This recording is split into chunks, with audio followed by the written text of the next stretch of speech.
fragmento de la historia de la Iglesia de Cristo Misionera desde que comenzó hasta el tiempo presente. Data desde el año 1930.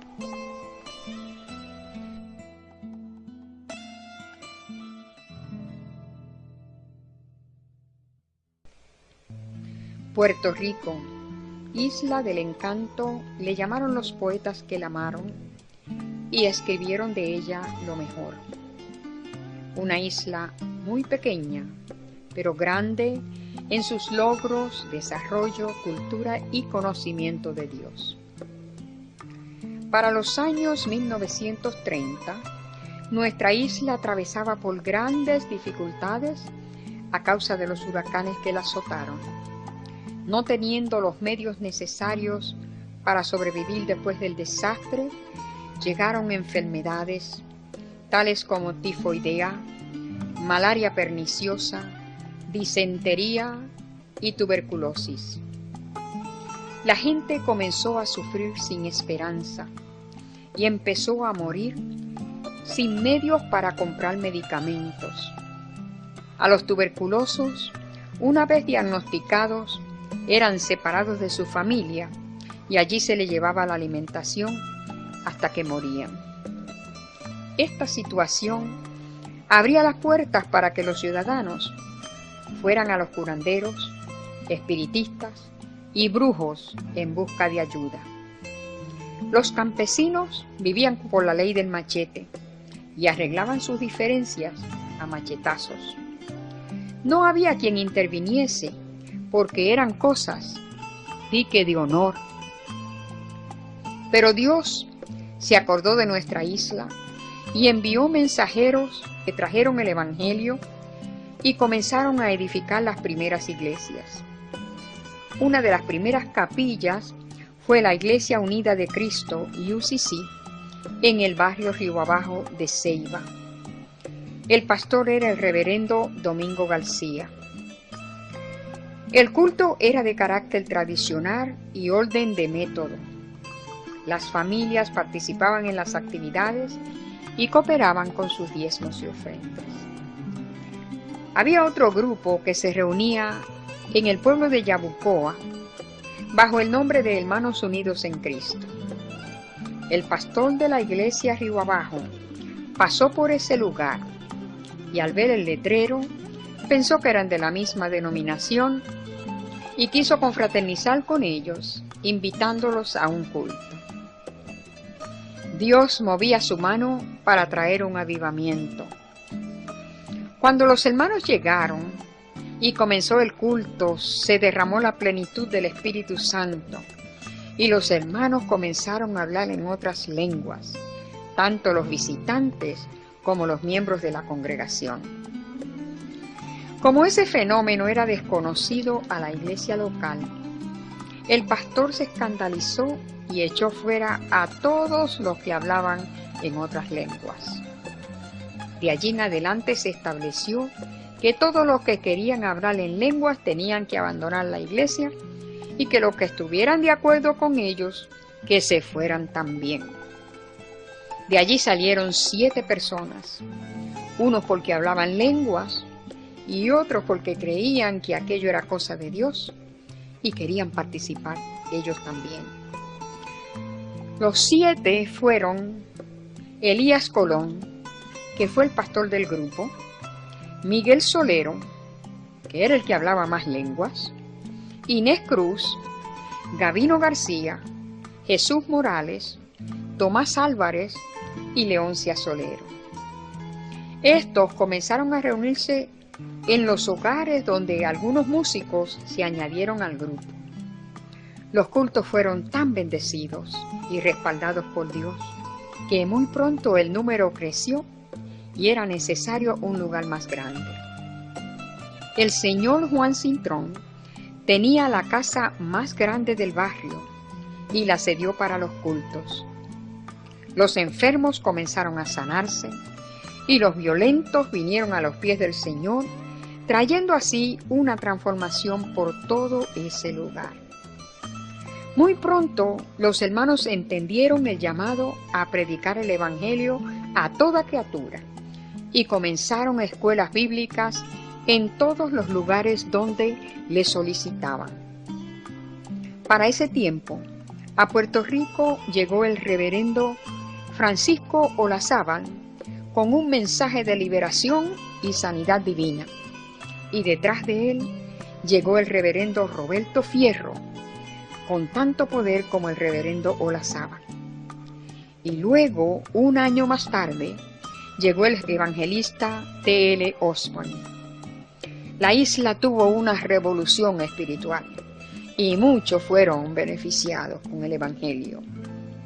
Se edificaron 2 edificios, uno en la loma de Río Abajo y otro en el Estribo, barrios de Ceiba. El evangelio se extendió por toda la parte este de Puerto Rico, llegando hasta la zona metropolitana. El día de la inauguración se organizó el gobierno de la iglesia y luego para el año 1933 se organizó el concilio. A la iglesia le pusieron el nombre de Cristo en las Antillas, pero con el aumento de hermanos y la comisión de predicar el evangelio a toda criatura, encontraron que el nombre los limitaba a las Antillas caribeñas. Y en 1947, en la convención anual, se decidió cambiar el nombre a Iglesia de Cristo Misionera. Para ese tiempo, comenzó la inmigración de trabajadores para los campos de los Estados Unidos, y muchos de los hermanos salieron de Puerto Rico buscando mejores oportunidades para su familia. También los soldados que vinieron de la guerra de Corea trajeron buenas noticias acerca de posibilidades de trabajo en las fábricas, y los boricuas decidieron venir a Fábricas de América. Así los hermanos llegaron entre los inmigrantes y se establecieron en distintos lugares del país. Algunos dejaron sus talentos cristianos y otros se dedicaron a otros asuntos, pero algunos continuaron con su fe. Los hermanos se integraron en las iglesias que habían comenzado, lugares de adoración para hispanos, hasta que pudieran abrir un lugar propio. Las primeras obras de la Iglesia de Cristo Misionera. El hermano Inés González abrió un lugar en Brooklyn. De allí localizaron al hermano Herminio Reyes, a Celestino Díaz y al hermano Jesús Morales con el propósito de abrir un lugar en el Bronx. Así comenzaron un lugar en el 655 de Sananza Avenue con calle 152. Allí comenzaron unas cuantas familias: el hermano Herminio Reyes, Celestino Díaz, Jesús Morales, Eligia Reyes, Pedro Santana, Gregorio Figueroa y unos cuantos más. Para la expansión del trabajo se hicieron escuelas bíblicas de extensión, logrando así la expansión de la obra. Mientras tanto, en Brooklyn, el hermano Inés González, después de tener 3 lugares de escuela bíblica, se retiró y el hermano Fidel Figueroa vino a ocupar su lugar en el lugar 221 de Ballroom Place, donde quedaban unos 16 hermanos. Este trabajo creció en una forma desarrolladora, pero hoy vamos a enfocar en la congregación producto del ministerio de Herminio Reyes y Jesús Morales. En el año 1961, el hermano Herminio Reyes fue el primer pastor. Comisionó a la hermana Fabiana Morales y al hermano Carmelo López para comenzar una clase bíblica en su vecindario. Este trabajo comenzó en el basement del edificio donde vivía la familia Morales, en el 429 este de la calle 135. La dueña del edificio, Margarita Olmo, con su familia, también se entregó al Señor. Las primeras familias ganadas en ese lugar fue el hermano Jesús García y familia, el hermano Artemio Pagán y familia, el hermano Jorge García, el hermano Carlos y Lidia García. Y al crecer el grupo fue necesario buscar un lugar y se estableció en el 172 de Willis Avenue entre las calles 135 y 136. Con muchas dificultades y algunos pleitos, pudimos llevar a cabo la inauguración, pero el trabajo siguió adelante y muchas familias se añadieron a la iglesia. Entre ellas, la familia de la hermana Zenaida Reyes, Julia Reyes, Cándida Jiménez con sus hijas Becky y Belinda, María García, cuñada del hermano Jesús García, las hermanitas Padilla, Milna Zambrana con sus hermanitos, y Juan Bautista y Luis Francisco, y muchos más. Se levantó un espíritu misionero y se creó el Comité de Misiones para ayudar a misioneros que salían a predicar el Evangelio y para ayudar a abrir nuevos campos. Unos grupos se afiliaron al trabajo y otros fueron levantados por hermanos con la visión. Así fue que hubieron iglesias en el Bronx, en Manhattan, en Brooklyn, en Paterson, New Jersey, Passaic, Filadelfia, Mount Holly, Liberty, Buffalo, Utica, Rochester, Defiance, Ohio, Tarrytown, New York y otros lugares. Dios llamó a algunos cuantos obreros. Algunos salieron al combate, pero otros se acobardaron. Pero los que salieron ganaron buenos frutos. Surgieron nuevos valores y algunos sobresalieron por todo lo que pudieron cosechar. De la iglesia del hermano Fidel Figueroa salieron los hermanos Esteban Saldaña para pastorear la congregación El Buen Samaritano y el hermano Néstor Girona para pastorear en Utica, New York. Los hermanos Luis y María Gautier fueron a Buffalo, donde abrieron 2 campos de predicación. Los hermanos Netalí Arroyo y su esposa María, con Andrés, hermano de Netalí, fueron los pastores de Passaic. El hermano Rogelio González, que pastoreaba en Paterson, New Jersey, decidió irse a Puerto Rico y quedó en su lugar Tomás Bonilla. Se presentó la preciosa oportunidad de comprar una sinagoga judía que estaba localizada en Bigman Place en el Bronx. Como ninguno de los grupos podía sostener la propiedad, decidieron unir el grupo que pastoreaba el hermano Herminio Reyes en San Annes y el que pastoreaba el hermano Jesús Morales en Willis Avenue, y juntos congregarse para trabajar allí. Hubieron conflictos y luchas para lograr este objetivo. El hermano Herminio Reyes quería irse a Puerto Rico y dejar en su lugar al hermano Jesús Morales, pero el hermano Manuel Rivera, que tenía una pequeña congregación en Siberry Place, entregó el lugar y el remanente lo trajo a congregarse con el hermano Herminio Reyes. Dentro del conflicto de quién sería el pastor, se hizo una asamblea y salió electo el hermano Manuel Rivera. Nos mudamos a la asamblea y se comenzó el trabajo. Logramos formar un coro de jóvenes muy hermoso que fue de gran bendición. Pero eso no minimizó el conflicto. Se hicieron un par de reuniones con el concilio y se decidió instalar un nuevo pastor, que fue el hermano Adrián López. El hermano Manuel Rivera decidió irse y levantó un grupo en otro lugar. El pastorado del hermano López fue temporero y vino en su lugar el hermano Vidal Burgos. El hermano Herminio Reyes y el hermano Jesús Morales se fueron a Puerto Rico durante el pastorado del hermano Adrián López y Vidal Burgos. Durante el pastorado del hermano Burgos surgieron serios problemas con la propiedad y se hizo un intercambio con la congregación que estaba en Taylor Avenue. Ellos se mudaron al templo de la sinagoga y el grupo de la sinagoga se mudó a Taylor Avenue. Los edificios estaban deteriorados y necesitaban una reparación mayor. En este periodo, el hermano Burgos se fue a Puerto Rico y quedó en su lugar el hermano Héctor Bonano. El hermano Herminio Reyes está aún con nosotros. Gloria a Dios por eso. El hermano Fidel Figueroa goza de buena salud y tiene un trabajo muy fructífero en el templo Shalom en Bayamón. No tenemos información del hermano Inés González o del hermano Celestino Díaz. El hermano Vidal Burgos pasó a morar con el Señor, así como la hermana Fabiana Morales y el hermano Jesús Morales. Estos siervos de Dios dejaron un legado tras sí que es digno de imitar. En ellos se cumple el verso de Revelación que dice: bienaventurados los que de ahora en adelante mueren en el Señor, porque sus obras con ellos seguirán. El hermano Vidal Burgos, en la reseña del funeral de Jesús Morales, explicó que vino a ministrarle al hermano Morales y éste, en cambio, le ministró a él.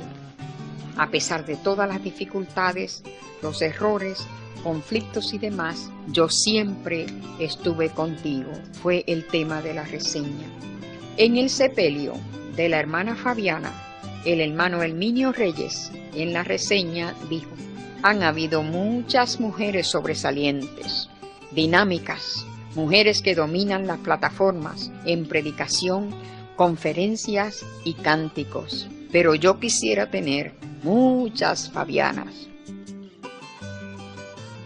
El reverendo Vidal Burgos pastoreó durante los años 1972 hasta el año 1976. Aquí vemos una celebración del Día del Pastor en Beekman Avenue.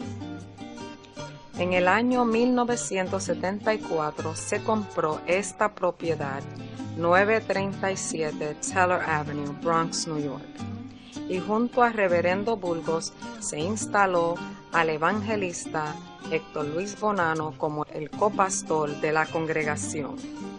Héctor Bonano había aceptado al Señor en Filadelfia, Pensilvania. Su madre espiritual fue la copastora Willie Mae Lawrence. En el año 1976, al salir el reverendo Burgos, fue instalado como pastor a prueba el copastor Héctor Luis Bonano, y el día 10 de diciembre fue instalado como pastor oficial de la congregación. En julio del 1977 fue ungido al completo ministerio. Aquí vemos al reverendo Bonano con los jóvenes en la celebración de la Semana de la Juventud. En el año 1981, el reverendo Héctor Luis Bonano y Rebeca, su esposa, se graduaron del Instituto Bíblico Latinoamericano. El reverendo Bonano fue el primer honor en esa clase graduanda.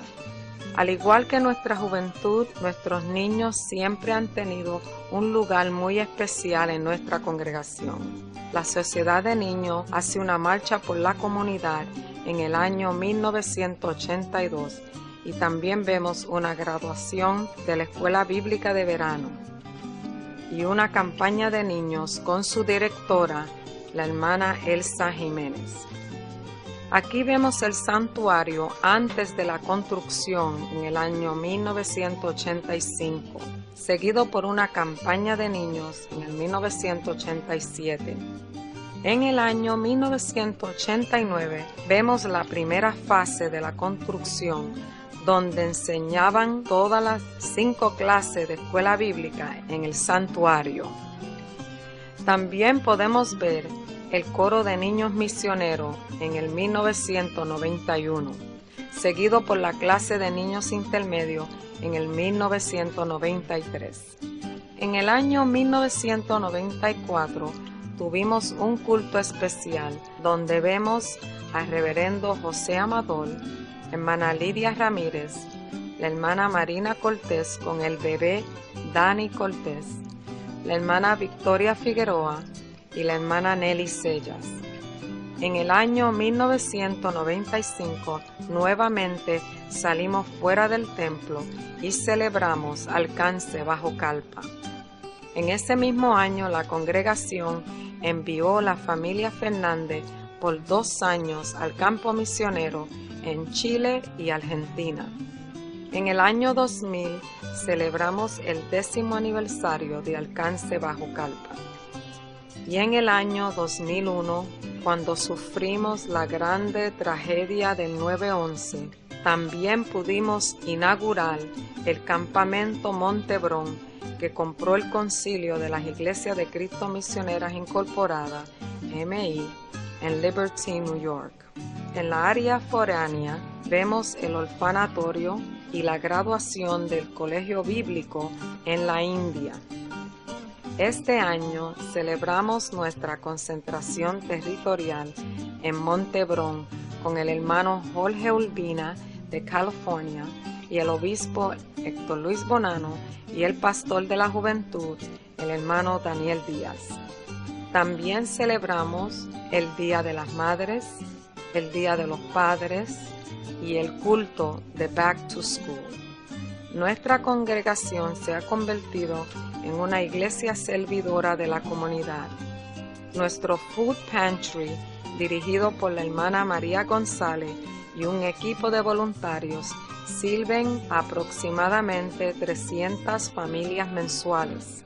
Con la ayuda del programa New York Cares, distribuimos más de 500 abrigos el invierno pasado.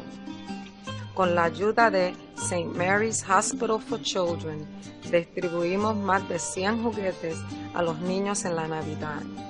Con la ayuda de World Vision y la hermana Yolanda Camacho, recibimos mercancía para nuestros programas especiales. Dios nos ha enseñado que su bendición consiste en nuestra disposición de dar. Y nuestra historia continúa. Usted, hermano, es parte de esta historia. Nuestra secretaria, hermana Mayra Díaz, tiene en sus manos archivos de esta congregación. La Iglesia de Cristo Misionera sigue adelante hasta que Cristo venga.